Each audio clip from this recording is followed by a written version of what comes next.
Om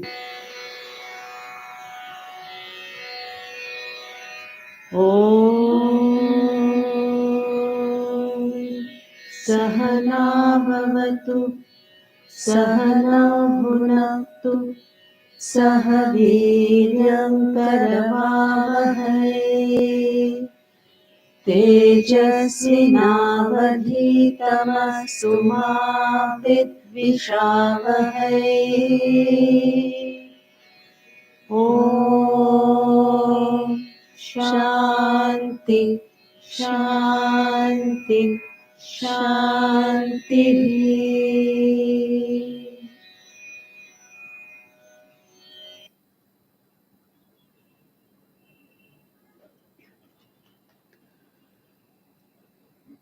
Recap of yesterday.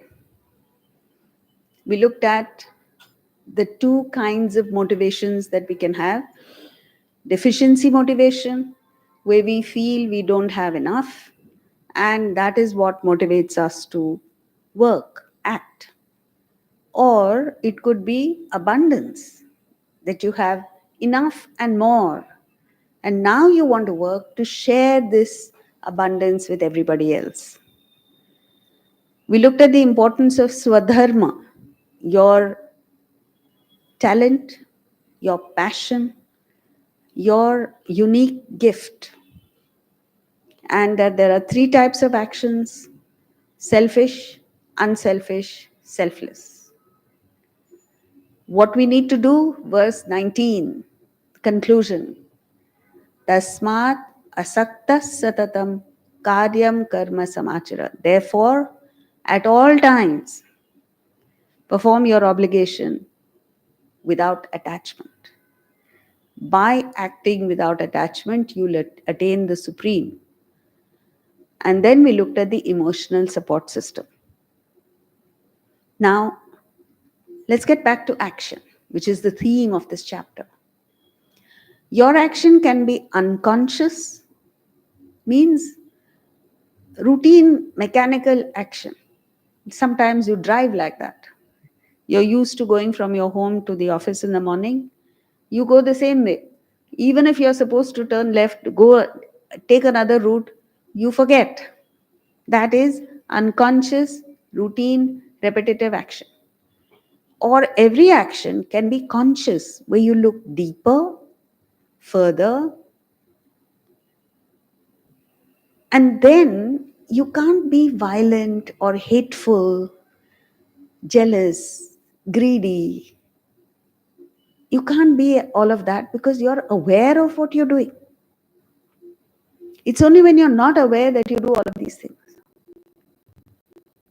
One of them is smoking. Why would any sane person smoke?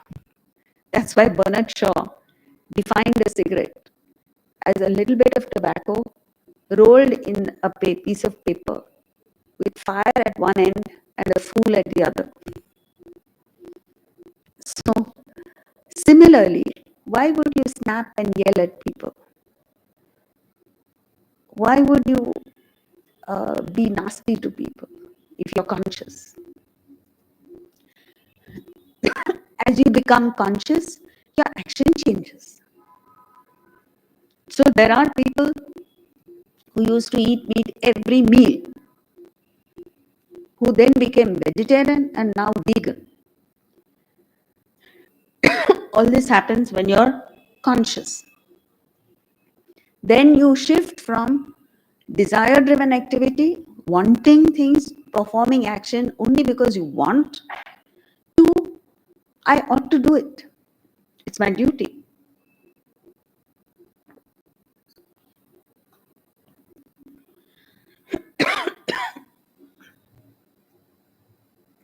Then you act on the mere whims and fancies of your mind versus a conviction, deep-rooted conviction.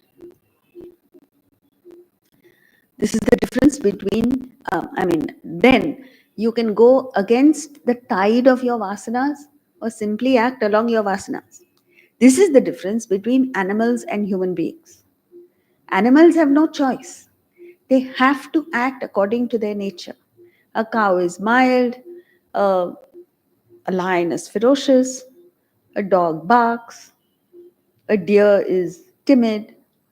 All of this, they can't change. But you and I can change. You can decide that you are, you can assess, be aware of the fact that you're an ill-tempered person, and you can take a decision that you're not going to be ill-tempered. Yes, it is an effort, but you can do it. It's difficult, not impossible. Then you can block divinity or allow it to flow. So all of us have perfection within. Most of us block it with desire, ego, selfishness, foolishness, stupidity. When you empty yourself, then that divinity flows through you. As Osho said, when you are not, then God is. What a brilliant way of saying it. So that is what brings about the change. The flute that Krishna played is a humble instrument. It's just a hollow piece of wood with 7 apertures. That represents our personality. So the 7 apertures are our 5 sense organs, mind and intellect. And you have to learn the art of playing with this instrument, your personality. And with inside you, you're empty. There's nothing. Nothing means there's Atman, spirit. Krishna was an expert flute player. So he brought out divine music which attracted the whole world. The gopis would wait for Krishna to play the flute and rush outside and go towards him. If you and I decide to play the flute, people will run away because you bring about noise. This is the difference between a Vedantin and the rest of us. A Vedantin knows exactly how to operate with the 5 senses, the mind and intellect, to bring out divine music. You and I bring noise. Then you can function with the I am the doer attitude, and that is disgusting. You do a little thing and you say, I did it. And because I did it, everyone must like it. You know, an egoistic lady cooks a meal, a dish, not a meal, one dish. And she takes 5 hours to cook that dish, which is burnt. It's not properly cooked. There is less salt in it. Everything that can go wrong with the dish has gone wrong. But the family members at the dining table dare not say that it is burnt. Why? She'll throw a tantrum. So between the tantrum and eating burnt food, they opt for the burnt food. They simply swallow the burnt food. Can't say a thing. This is that very strong ego. I am the doer attitude. Nobody can challenge it. Nobody can say anything against it. No one can even make a statement about it. We're not even talking about critical. That kind of ego, if you have, you're placing yourself, you're positioning yourself for a lot of misery. Because then you view everything as a threat. You can perpetuate your foolishness and stupidity, or you can surpass. Every day, when you wake up in the morning, you should say, I must do slightly better than I did yesterday. Just slightly better. I must be a little more caring, little more understanding, little more patient, little more cheerful, little more, that's it. Little less irritable. And once you make up your mind, it's amazing how much you can achieve. You can perform repetitive actions, or you can be creative every time you act. Every time you send an email to someone, a WhatsApp message to someone, whatever you do, if you think, let me see how I can put the same thing differently. And then you get ideas. And this creativity is what you are where you are, right? We are not laborers. We are not there laying bricks. We are where we are for the capacity to think. And if you don't think, then you are the equivalent of a laborer. Then you'll pull a long face. Oh, what is tomorrow? Oh, I have to do this. There is no enthusiasm for life. So, total relaxation of mind, alert intellect, and brilliant action. This is the formula for success. Somehow or the other, you've got to get your mind calm and your intellect sharp. So, mind calm doesn't mean you sleep. Mind must be calm, but intellect must be sharp. And then what comes out of you is brilliance. So, see, this change is something that Valmiki was a dacoit. And he became one of the Sapta Rishis. You and I are certainly not dacoits, right? I hope not. Correct. You said it. Thank you. So it's so much easier for us.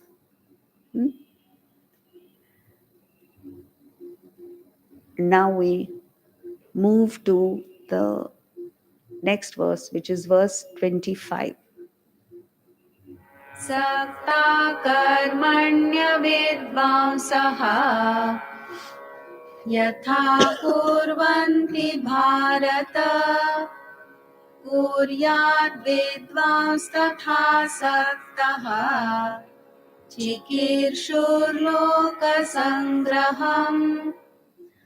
As the unwise attached to action act, O Bharata, descendant of Bharata, so should the wise act without attachment, seeking the well-being of the world. So with this verse, we enter the next topic, the brilliant 11 verses, 25 to 35, which gives an outstanding analysis of action. So first of all, knowledge, the basic principle of education is that knowledge proceeds from the known to the unknown. You can't talk in terms of the unknown to the listener. You have to talk in terms of what the person knows. So, what do we all know?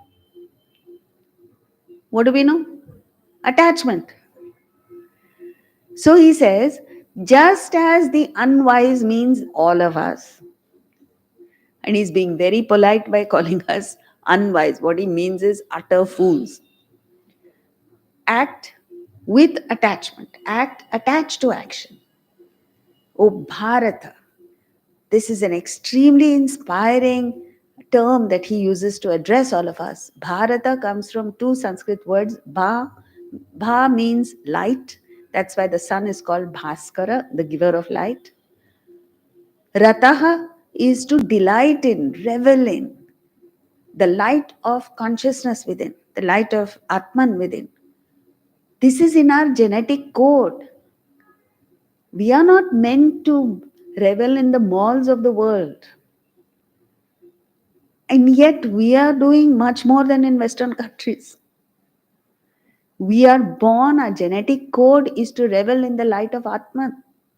That's why he says, Oh Bharata. So should the wise act. That means you must see, you take a businessman who's so attached to his money and he's so particular about every little thing, and he churns out profits. In the same manner, with the same commitment, the same attention to detail, the same hard-working capacity, everything is the same. The only difference is you must act without attachment. How can you do that? Yesterday we saw it is impossible to detach. Nobody in the world can detach. But every single one of us can attach ourselves to something higher.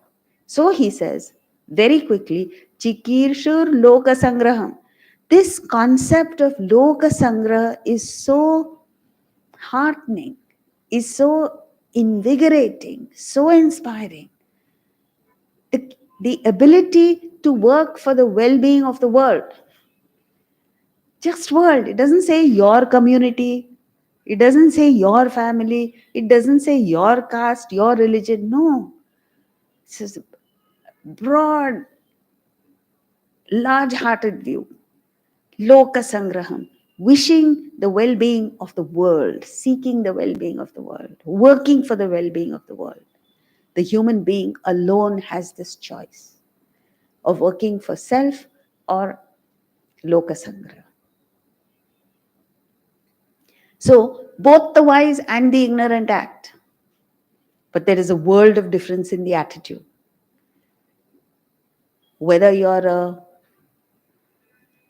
surgeon or an architect or an artist or whatever it is you are, if you are ignorant, you're obsessed with the activity, you're involved in the activity, you want profit out of that activity for yourself, you're bound to that field. The wise do the same thing. Same profession, same level of expertise, same everything. The only difference is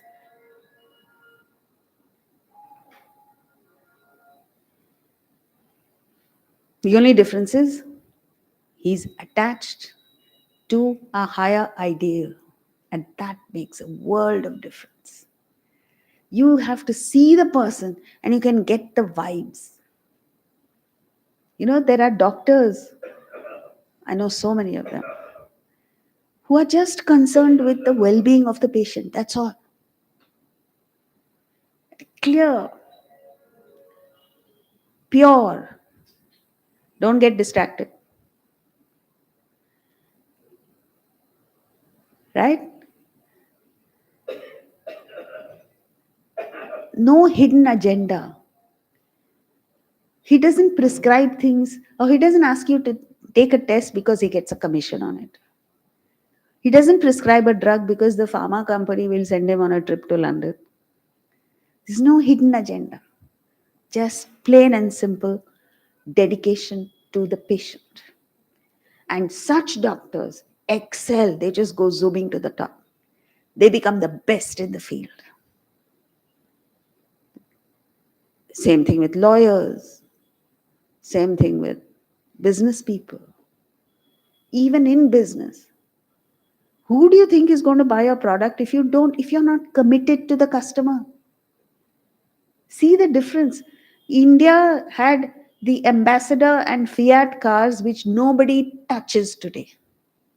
The moment Indians had an option, they stopped buying those cars. And the test is, do the manufacturers drive in their own car?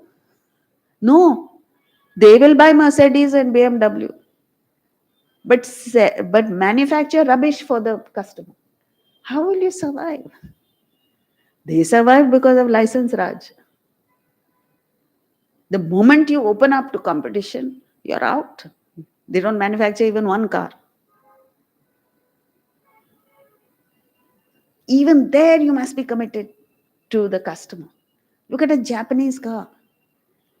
Now, R.K. Lakshman once in the 60s had a cartoon. Every day the cartoon used to come on Times of India, front page.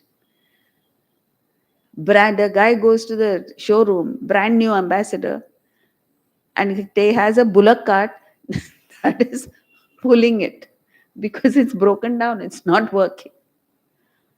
This is the state of affairs when you have no higher ideal, when you're ignorant. That's what we do here. You order something online, the wrong size will come. What is promised is not delivered. How long are you going to fool people? Politicians will promise the moon, actually deliver nothing. And we all are doing the same thing. So no point pointing fingers at others. What are you doing is the question. So now the question is, how do you get attached? How do you get attached to a higher cause? How do you get attached to loka sangraha? By constant thinking. Instead of constantly thinking, see, when you're attached to the lower, what happens? Because you feel inadequate by yourself, you're not strong enough to stand by yourself. It's like a creeper. A creeper cannot stand by itself, it has to twine itself around a tree. Similarly, mentally, we're so weak that we are not capable of being by ourselves. So, what you have to find somebody and tie yourself around the person.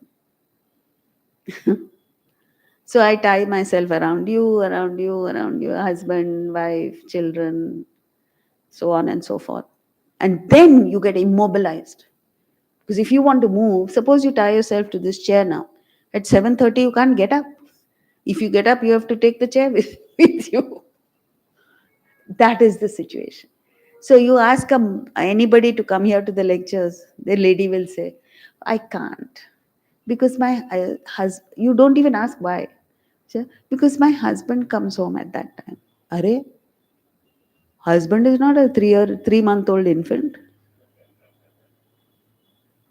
He'll have a cup of tea and enjoy your absence. Instead of having you breathing down his neck, he'll say, thank God she's gone. Let go, na?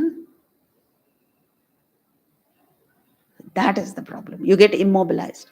So, how to get detached? Think of the higher. As often as you have thought of husband and child and this, that, and the other.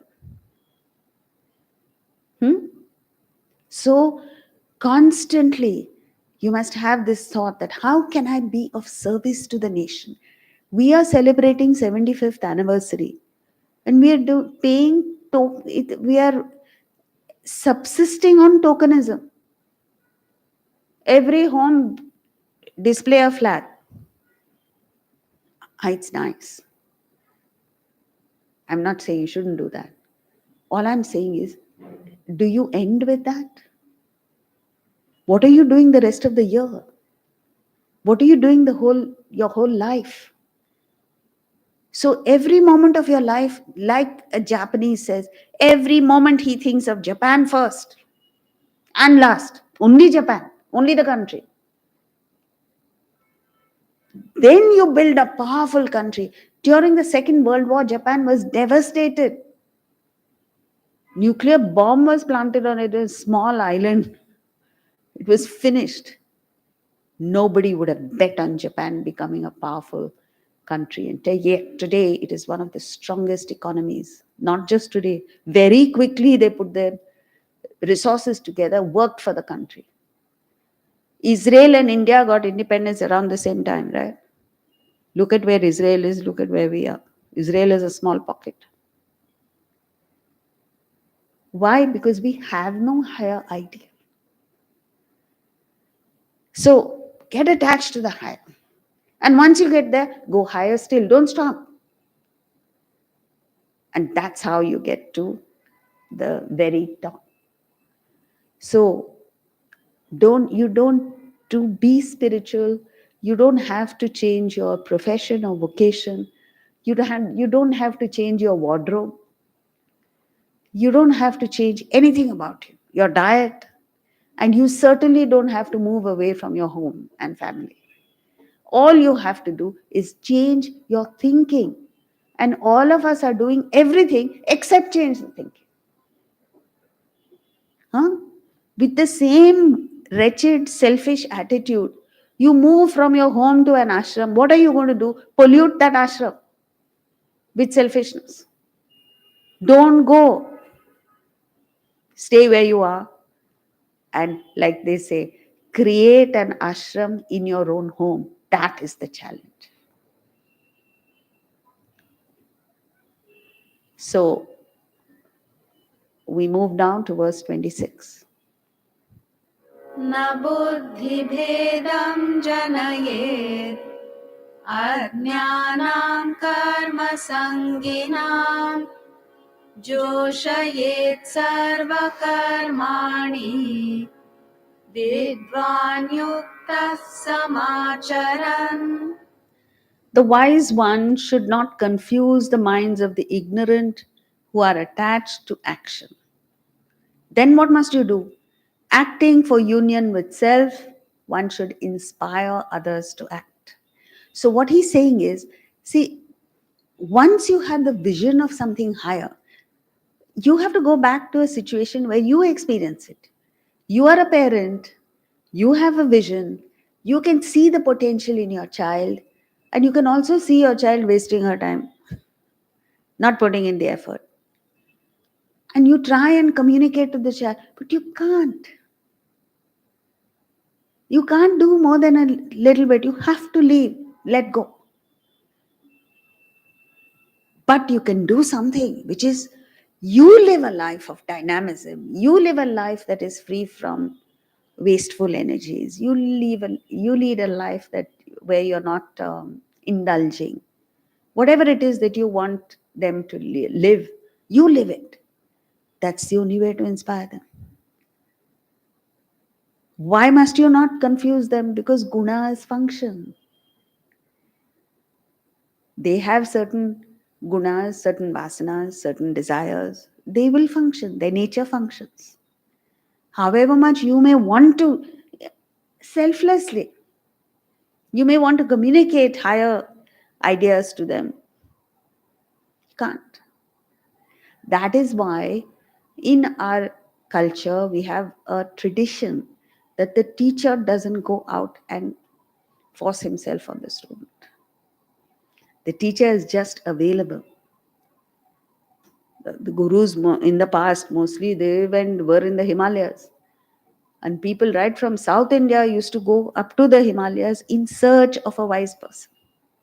So you must have that motivation to seek wisdom. Then the guru gives. So what must you do? You go along with them and slowly turn. It's like a car going at 90 kilometers an hour can't suddenly turn. It has to slow down and take a wide, the faster it's going, the wider the circle it has to take. If you push, you'll get stampeded. You'll get thrown out. That's what happened to Socrates. That's what happened to so many wise people in the world. Only in India, wise people are given pride of place. They are respected. Right? A spiritual person is respected even by the common man. And that's a great plus. And you mustn't push because otherwise they'll just stop acting. Whatever little they're doing, that also will stop. So you must act for union with self. That is called classical living. And when they see that you're living a happy life, you're not agitated, you're not stressed out, you're not throwing tantrums, you're not getting angry, then it has an impact on them. And as they grow, they, in their mind, every time they face a challenge, they think of how you lived your life and they follow suit. I did that. When I was a child, I picked up so many things about my grandparents, about people around, good points. And as I was growing up through teenage years and young adulthood, I always flash back to what they would do and say, this is how I should live life. Hmm? They had no clue that they were having an impact on me. Similarly, and they never forced their ideas on me. Spoke once or twice, and that's it. Let go. Next verse, 27.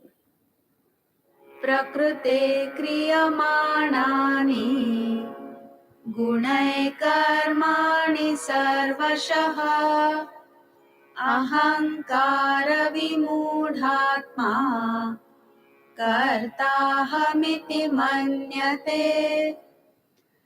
The gunas, qualities of Prakriti, nature, perform all actions. One confused by egoism believes, I am the doer. So, this I am the doer attitude is the most deluded concept. Because the truth is, who are you? The truth is your Atman, self, right? Are you doing anything? No. Atman is merely the enabler of various things. Itself does nothing. So if you take the stand of Atman, you're not doing anything. If you take the stand of the individual, what are you doing that you are so proud of? Let's say you've written an article on some subject. Somebody taught you English with which you are writing that article. Somebody taught you the content of that article, right? You write about economics, you learned economics from somebody, and you just put together a whole lot of things that you have learned from others. So your contribution in it is infinitesimal, just a little bit. If you really think about it, so many others have contributed to it. A simple thing like you've written the article on a laptop, somebody manufactured the laptop, somebody came up with the technology of a laptop. I mean, it is incredible. As you think deeper, you understand, I have actually done nothing. Huh? So, whichever stand you take, it is foolish to think that you are the doer. What is happening? Prakriti is functioning, that's all. Gunas are functioning, nature is functioning.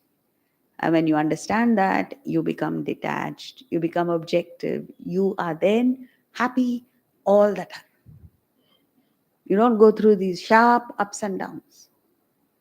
So in verse 25, he says, act without attachment.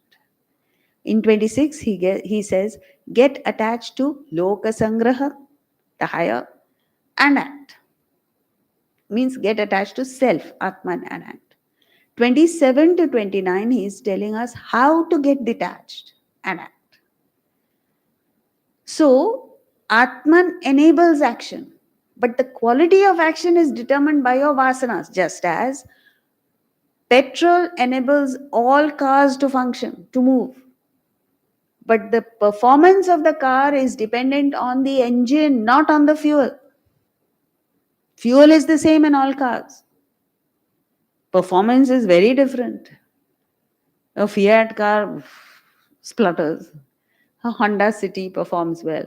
And then you have this racing car like the Porsche. My God, it just takes off. Fuel is the same. Similarly, an illiterate, dull person is there. Not performance, not very good. Then there are the rest of us average people. And then there is the brilliant Einstein or Wordsworth or all these, Dr. Abdul Kalam, Sarabhai, all these people. Brilliant. Performance is different. Atman enabling all is the same. We in our foolishness think, I am the doer. I am not doing anything. And we attribute the qualities of the vasanas to Atman. Vasana is not you. Vasana is an impurity in you, which needs to be gotten rid of. You unnecessarily identify and suffer. See, this is the problem. You need to understand this. That in the second chapter of the Gita, Krishna says this precise statement. All your problems in the world is because of wrong identification, which leads to suffering. Huh? If you don't identify with the body, mind, and intellect, see, when a wave is born in the ocean, what is the wave? Forget that. Bubble. When a bubble is formed on the surface of the ocean, what is the bubble? A little bit of air confined in a thin film of water, seawater. What is the ocean? Water and air. Same thing. But different combination, different configuration, different nama rupa. That's it. Now, after the bubble is born, if the bubble identifies itself as separate from the totality, separate from the ocean, then what happens? It becomes minuscule, small, powerless, fragile, insecure. That is what all of us are. But in reality, that bubble is nothing but the ocean, that vast body of water, which is only one. We call it different: Indian Ocean, Pacific Ocean, Atlantic Ocean, so on and so forth. It's all one body of water. Same thing with us. You identify with your body, mind, and intellect and assume an identity separate from the totality. That kills you. Then you think, oh, I have to protect myself from other bubbles. So, what are you actually? The same spirit with a little bit of Hava in it. You know what that Hava is? Ego. It's all air. See, puncture that bubble and it goes. That's all you have to do with yourself. Puncture your ego. And then what happens? Bubble bursts. What happens? From the point of the ocean, nothing has happened. The same water, same air. But from the point of view of the bubble, oh my God, the bubble has died. Tragedy. That is it. So wherever you suffer, you must understand that it is because of wrong, foolish, idiotic identification. I'm sorry to use these words, but that's the truth. All you have to do is get a little sense into your system, and then you're fine. So, see, a tiger is ferocious, a cow is mild, a dog is affectionate. So affectionate the dog is. That's the nature of the creature. It can't change. Human beings are also the same. We also function according to vasanas. But we don't understand. See, the dog doesn't need to understand because it doesn't have a choice. But we need to understand because we have a choice. And we choose wrongly. We expect others to function according to our expectations, our mental pattern. How ridiculous is that? How can you expect a tiger not to be ferocious just because you want it to? Similarly, you might have a spouse that is tiger like, ferocious. You have to say, tough luck, I married a wrong species. That's all there is. But you can't expect a ferocious person to become mild. You get it?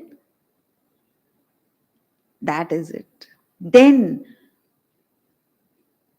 Shanti. There is Shanti.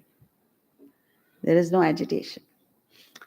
Electricity functioning in a heater creates heat. The same electricity in a refrigerator produces coolness. Same electricity in a fan is motion. Same electricity in an air conditioner is air conditioning. Electricity is unaffected by the performance. Electricity is neither heated nor cooled nor refrigerated does it move. So action belongs to Gunas, not Atman. So drop the doership, everything falls in place. How to develop objectivity? Just observe. You walk into this room, observe. I'm sure we haven't observed. If I were to ask, now I'll get the right answer. But suppose yesterday I'd asked you, what is the color of the curtains? You'll say, I don't know. What is the color of the chair? What type of chair are you sitting in? I don't know. Because you are not observant. Because why are you not observing things around you? Because there's this movie going on inside your mind, constant thoughts. I have to do this, I'm doing this, am I looking good? Am I tired? All of this. So, Atman in you, your real personality is immaculate. Nothing can affect. Your foolishness doesn't affect it, your action doesn't affect it, your delusion doesn't affect it. You are what you are. Next verse, 28. These things you have to think of, reflect over. So as soon as the session is over, don't rush out. Just gather your thoughts. Think of one thing that you've learned in these few verses that you will reflect over, think about, and try and apply in your life between today and tomorrow. It is this reflection, manana, that creates change. Next verse. तत्त्ववित्तु महाबाहो गुणकर्मविभागयोः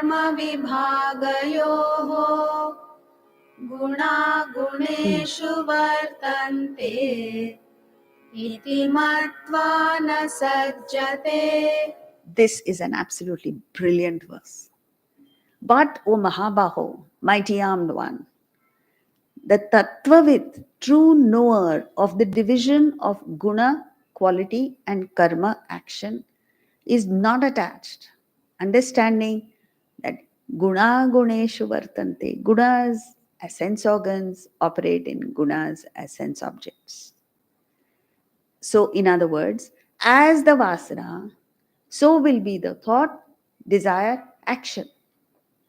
Vasanas helplessly manifest and attract similar objects, similar people, and similar environment. So, you see that a stockbroker is a stockbroker because he has those vasanas of playing around with stocks.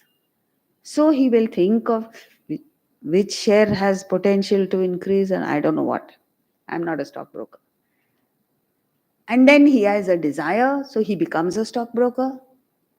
And his actions will be like that. Okay? Not just that, all his friends will be stockbrokers.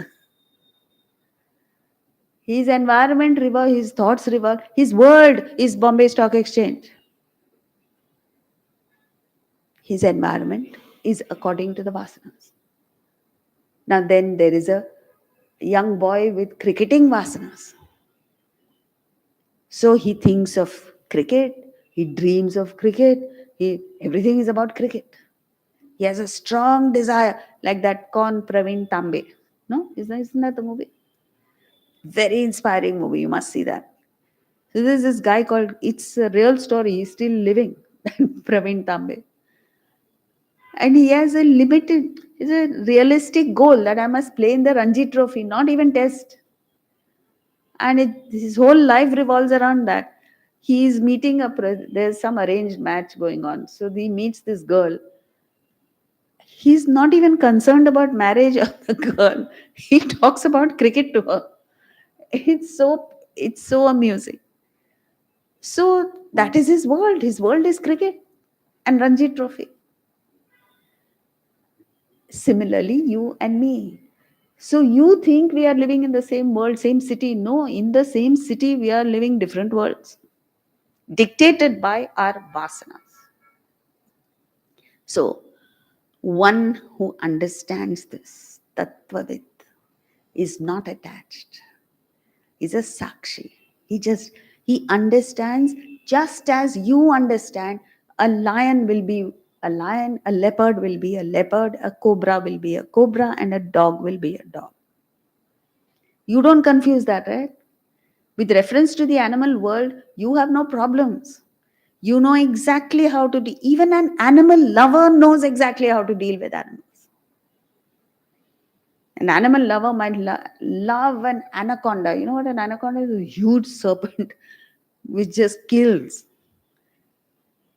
There's a guy in India, it was reported in India today, many years ago.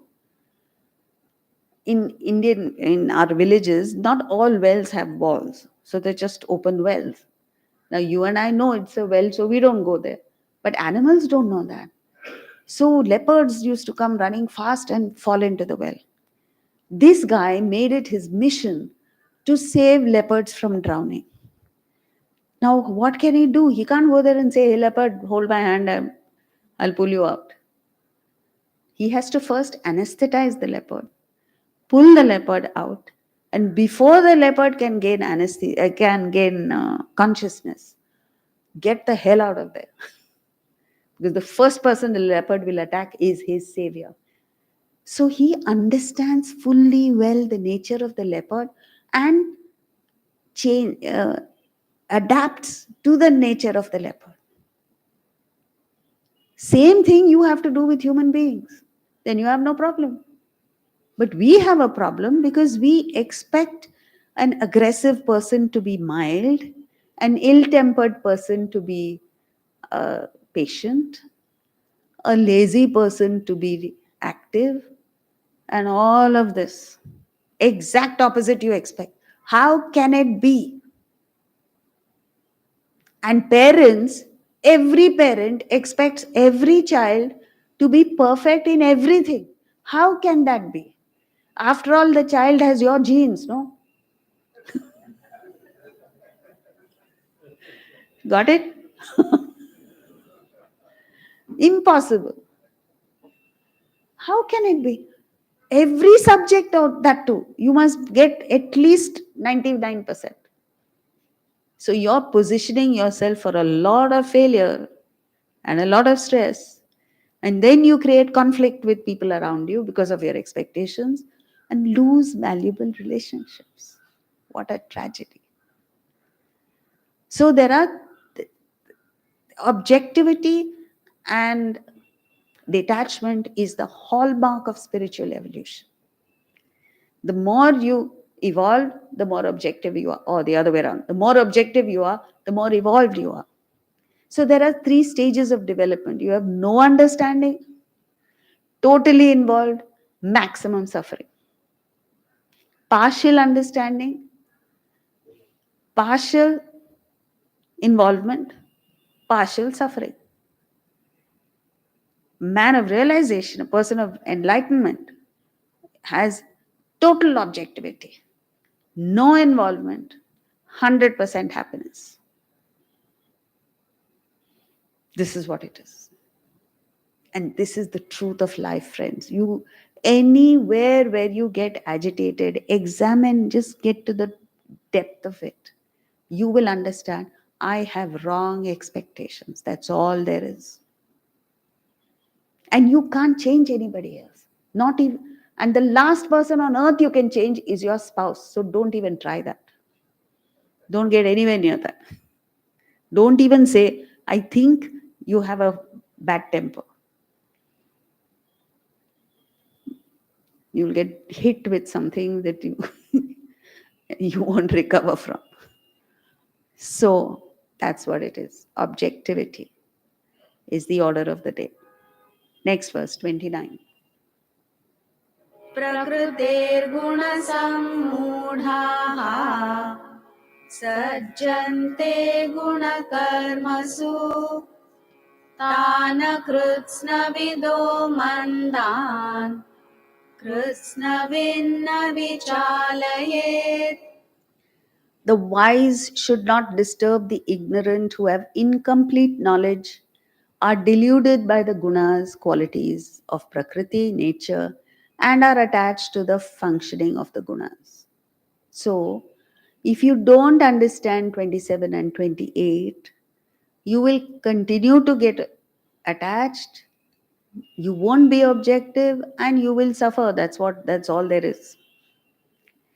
A wise person understands that he is Atman and that the body, mind, and intellect will function according to its nature. He has nothing to do with it. He also understands others function according to their nature, vasanas. So he identifies only with Atman. So he has no problem with people. Take Krishna's life. He had no problem with Duryodhana. Duryodhana adored Krishna. He had no problem with anybody because he set out with the understanding that everybody functions according to the nature. So he identified with Atman in you. So he doesn't have a problem. He only sees brilliance in you. He sees goodness in you. He sees purity in you. He doesn't see the muck and the trash. He doesn't identify with it. Now, you and I identify with the worst in a person, and then you have a problem. Even in the relative, people have different qualities, now, some good, some bad. If you identify with the good, then you have no problem.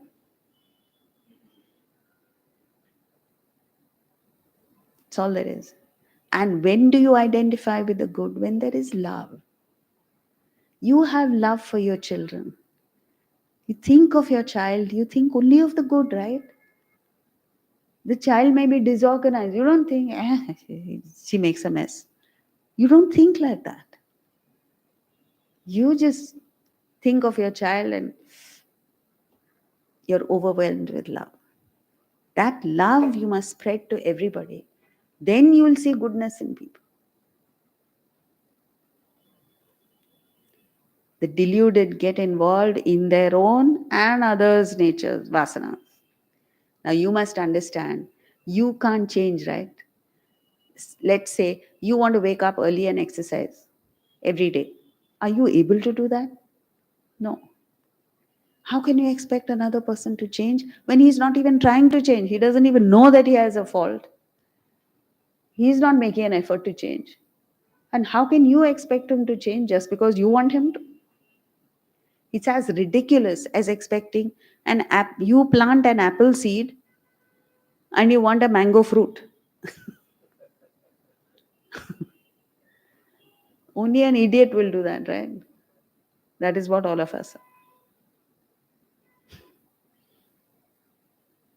So, just what is the message here? Just make an assessment of people. Assess people for what they are. Understand people for what they are. And understand that they can't change. Now figure out how you're going to deal with them. Like the guy who saved leopards. He doesn't sit there expecting the leopard to become a kitten. Impossible. Now we come to the crux of this Karma Yoga chapter, verse 30, which gives the formula for success, perfect action.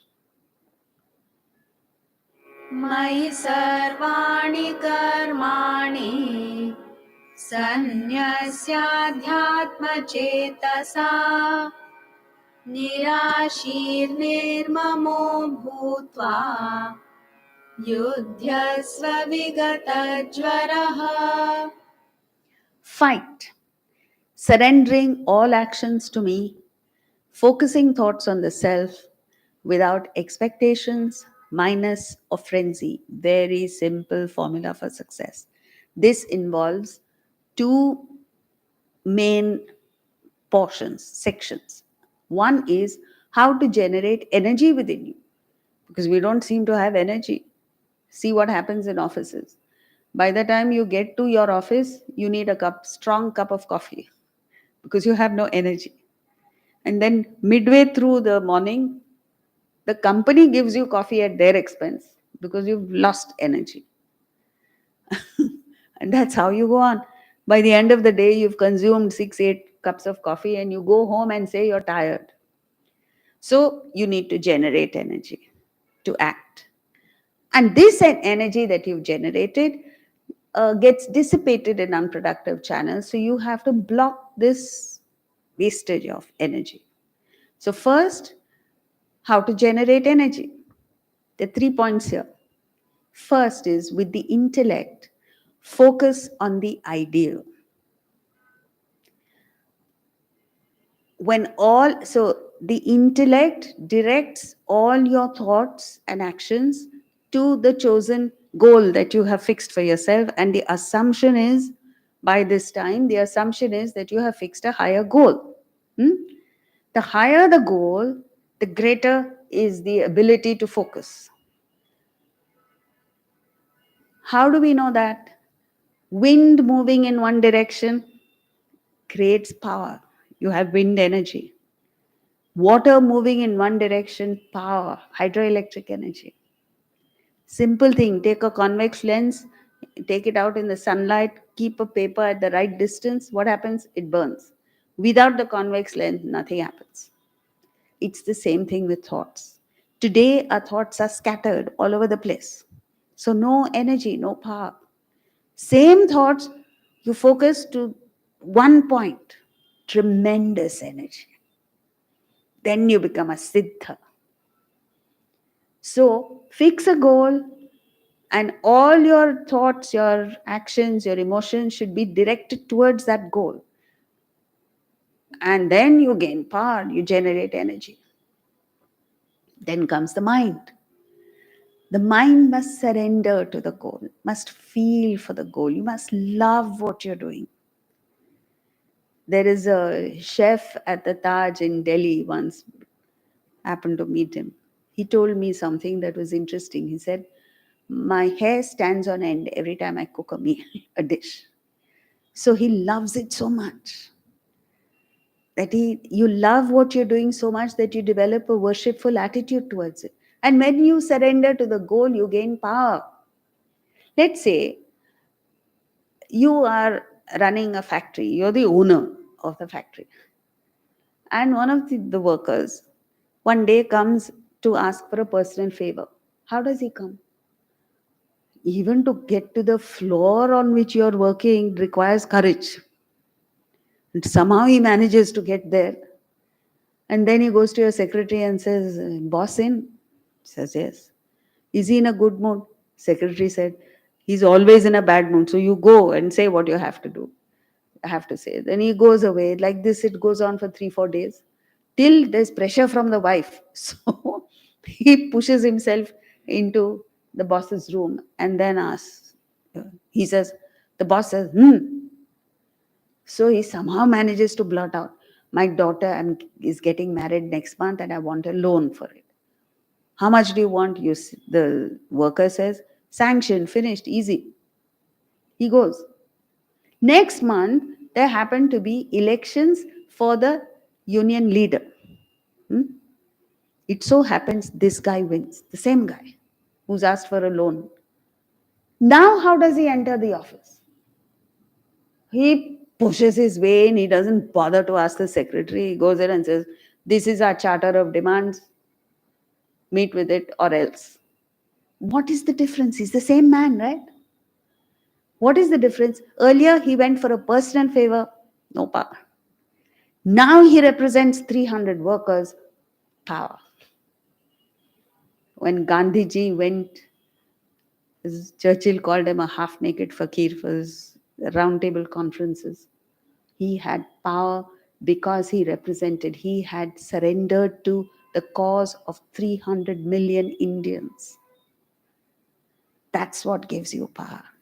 If you have heard our foreign minister Jaishankar speak, he is not loud, he doesn't brag, just quietly speaks, but there's power. Why? Because he represents 1.3 billion people. He starts by saying, we are 1/6 of the population of the world. Okay, now say what you have to say. There's power. Who have you surrendered to? When you're talking only for yourself, you'll be like that worker asking favors of people. And third, the body must act dynamically. At any age, you must have at least half an hour slot for physical exercise. I know a gentleman, I learned something from him. He's a Rotarian. He organized a lecture for me to speak at his Rotary Club. And then he called me and said, I will not be there because I'm going to Scotland. So I thought he was going for a holiday. He says, I almost started laughing. He says, I'm going for a, what? I forgot the term. Trek. That's it. I'm going for a trek to Scotland. I said, what? And he's 82 years old. I said, hats off to you. And I'm complaining of this ache and that ache. I got inspiration from him. That's it. Physical exercise at any age you must perform. And then you generate energy. You will have noticed that days when you exercise, you feel energetic throughout the day. On days when you can't exercise, for whatever reason, you feel tired from the time you wake up. Any exercise, according to your age. I'm not asking you to go for a marathon straight away. And then this energy gets wasted in the unproductive channels of past worry, future anxiety, and present excitement. This is what every sports person goes through. In any sport, the moment your mind shifts from the present action, present moment, to past worry. See, a cricketer, batsman plays brilliantly till he hits a score of 90. Then what happens? You can't believe he's the same batsman. Saurav Ganguly once played 6 overs to move from 98 to 100. 2 runs he got in after 6 overs. And we got so fed up with him. We say, at least get out. What are you doing? What happened to him? Mind went to the past. How many times? It's called nervous 90s before because of that. How many times I've scored up to 90 and failed, not got the 100. This time I desperately need the 100.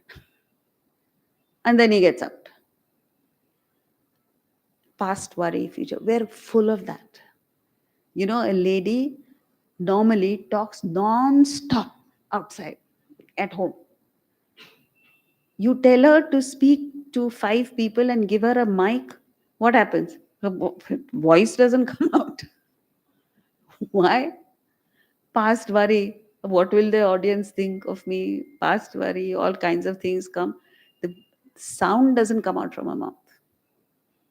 So you feel like putting a mic before her throughout the day so that at least she's quiet.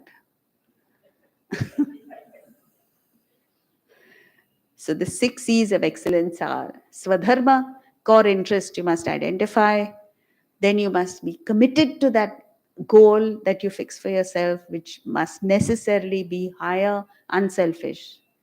Then competence, which is a combination of hard work and knowledge, expertise. Then very important, cooperation. You must have the capacity to work in a spirit of cooperative endeavor with people. Consistency, which is the intellect, focusing all actions, thoughts towards the chosen goal. And concentration, the intellect directing the mind to the present, not allowing it to meander to the wasteful avenues of past and future. I'm sorry I took a few more minutes, but I wanted to complete this verse. We meet tomorrow and day after. Tomorrow is the second last day, Sunday is the last day. And on Sunday, as is the tradition, we will distribute prasad to you, which is a token of the result of spiritual study, which is very sweet. And it's a token of our affection for you. Okay? So please come tomorrow and day after and make an effort to get some friends of yours, friends, relatives, anybody. Let them come at least once. If they don't like it, don't come next day. What is the loss? Just 1 hour. Okay? So tomorrow and day after are the weekend, so you're not working. Make that effort. Thank you.